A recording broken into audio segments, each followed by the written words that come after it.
Bonjour à tous, ce qui va suivre est une vidéo un peu plus personnelle.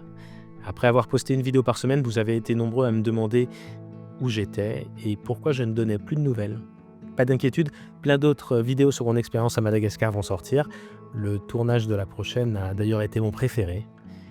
Et comme j'ai pris un peu de retard sur le montage, eh bien je vais en profiter pour gagner un peu de temps et vous répondre à tous.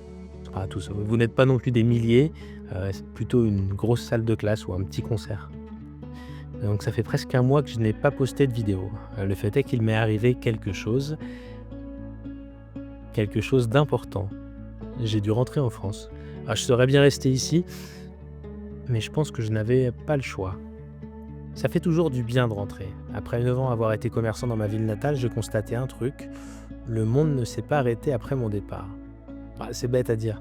Et bizarrement, ça m'a fait quelque chose. À la fois, ça soulage de savoir que personne n'attend rien de toi, mais aussi ça fait bizarre de comprendre que personne n'en a rien à faire de toi. Angers, c'est une petite ville. C'est pas un village non plus, hein. La vallée de la Loire, c'est chargé d'histoire, et tout ici rappelle une époque où la vie était certainement plus difficile, sans électricité, sans eau courante. Mais aujourd'hui, cette ville, elle coche pas mal de cases pour la plupart des gens qui parfois se plaignent des embouteillages ou du prix des logements trop chers. Enfin bon, j'ai surtout retrouvé mes parents dans leur maison. Le plus important, c'est qu'eux n'ont pas changé. Mais bon, j'étais pas rentré pour eux, ça fait pas suffisamment longtemps que je suis parti.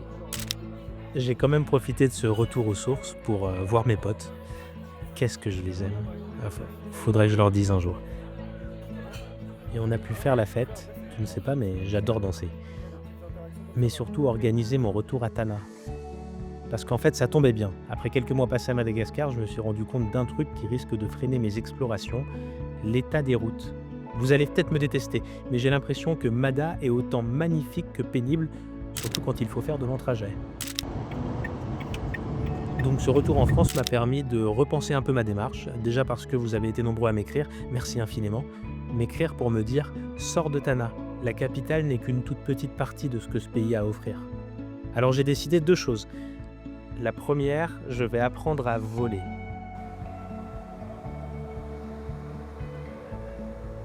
En réalité, je comptabilise pas mal d'heures de vol. J'y pense depuis longtemps, bien avant Mada. À 16 ans, j'ai passé un mini-diplôme pour devenir pilote. Puis le temps est passé. Aujourd'hui, l'envie est revenue. Parce que ici, voler, c'est l'atout ultime de l'aventurier impatient. Attends, je te vois venir. Il n'est pas question d'un jet privé, hein, mais plutôt d'une boîte de conserve lancée à 130 km/h dans les nuages. Donc je m'y suis remis à fond. La deuxième chose que j'ai décidé est bien plus terre à terre. J'ai organisé le transport d'une bête qu'il m'a fallu 1 an pour apprivoiser. Il s'appelle Jono. Non, pas lui. Lui, c'est un ingrat, un idiot que j'adore, mais il est très bien chez mes parents. Amada, il tiendrait pas une minute, déjà qu'il a des angoisses quand il voit une souris. Non, Jono, ce n'est pas un animal. Enfin, pas pour vous en tout cas. Mais moi, je lui parle, et surtout, je l'écoute, longtemps. Enfin, c'est surtout le bruit qu'il fait à l'intérieur qui m'intéresse. Bon, j'imagine que tu comprends plus rien. C'est normal. Parce que Jono, c'est mon four de potier. Welcome. My name is Sabina Albacher. This practical tip video is about the right location for your kiln. Je vous expliquerai un jour pourquoi je l'ai appelé comme ça. Le plus important, c'est qu'il soit du voyage. Parce que la céramique fait partie de mon parcours et je vais pas partir sans elle. Il y a quelques années, ma copine de l'époque m'a offert un cours de tournage. Comment dire ça? Passer un après-midi avec des retraités faisait pas partie de mes plans. Je la soupçonnais même d'avoir choisi cette activité pour elle. Ce qui compte, c'est que la prof m'a dit quelque chose que je n'avais jamais entendu avant. Elle m'a dit que j'étais doué. Maintenant, la vraie raison de mon retour en France.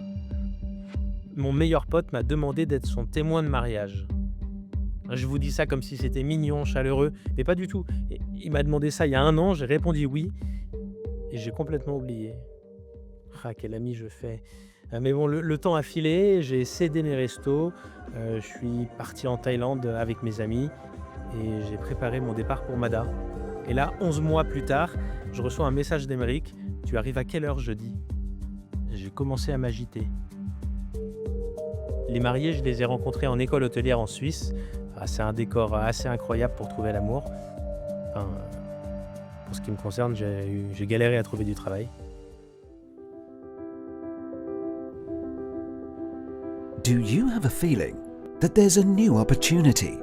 Ways to make a difference. Your goal is to achieve excellence and become a future industry leader. Glion is where this story begins. Donc ce mariage, c'était aussi pour moi le moyen de retrouver les amis avec qui j'ai étudié pendant 4 ans. Ça fait toujours un truc de voir ses amis avancer dans la vie, tourner les pages une par une, un sentiment étrange, mêlant fierté et crainte de ne plus avoir de copains pour aller jouer dehors. De mon côté, j'ai l'impression d'être resté un gamin insouciant, ce qui fait que j'ai un peu honte de te raconter la suite. Puisque la veille de la soirée du mariage, nous sommes allés avec les invités prendre un verre dans un grand hôtel. Ça fait des années que je ne les ai pas vus. Chacun d'eux me rappelle des souvenirs mémorables. Et puis il y avait Hubert. Ça fait 10 ans que je ne l'avais pas croisé. Je pourrais te dire que rien n'a changé, que c'était comme si on s'était quitté hier. Sauf que hier, pour Hubert et moi, ça veut dire faire des conneries. T'es capable de pousser la porte du personnel et de marcher jusqu'à ce qu'on nous arrête? T'as pas compris. Et ce qui est bien avec lui, c'est qu'il t'embarque dans une expérience immersive, se prenant soit pour le directeur RH, soit pour le responsable technique. Toi, tous les trucs là qui sont là-haut, toi pas. Ouais, c'est une belle architecture. L'idée derrière cette attitude est de paraître suffisamment confiant en cas de confrontation pour pouvoir avancer encore plus. Donc quand un cuisinier a surpris 2 types verre à la main en train de se balader dans les couloirs et qu'il leur a gentiment demandé ce que nous faisions ici, et ben nous on est partis en rigolant. Ça fait du bien d'avoir 10 ans de moins pendant 10 minutes. Quelle galère pour mon retour en France le 10 septembre dernier, puisque la France est bloquée par les grèves. Et je dois changer mes plans. C'est vrai qu'ils n'ont pas de chance ces Français.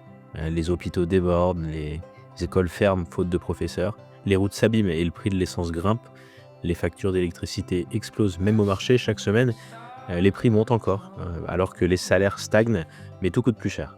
La jeunesse perd confiance, les campagnes se vident et les villes étouffent. Et puis il y a surtout ces 2 mots qui reviennent sans cesse, pouvoir d'achat.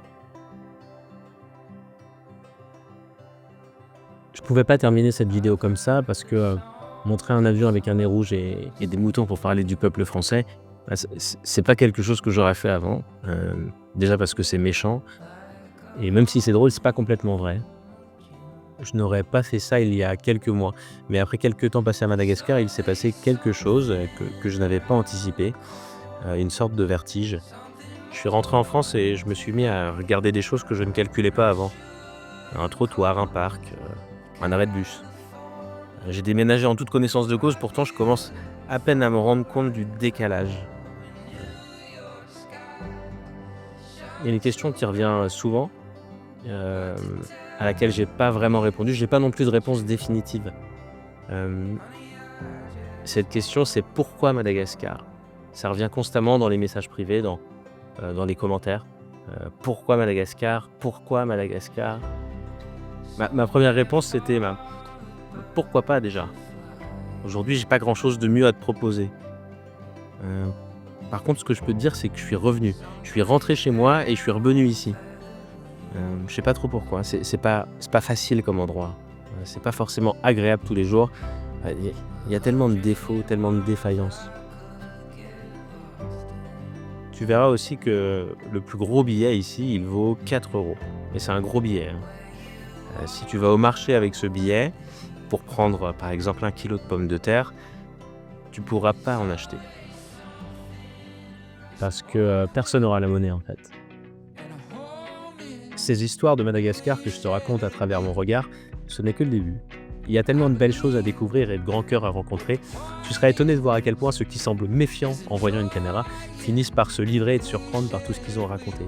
Il n'y a pas une semaine sans que je sois émerveillé par une histoire de vie qui pourrait être transformée en série ou documentaire. J'ai hâte d'aller à la rencontre du reste du pays. On m'a tellement dit du mal de Tana que je trouve fascinante. Les histoires à venir risquent d'être encore plus surprenantes que ce que j'imagine. Alors reste accroché à cette chaîne pour qu'on découvre la suite ensemble. Thank you very much for watching. We hope to see you again for the next Rhoda Practical Tip video. Enjoy your ceramic results.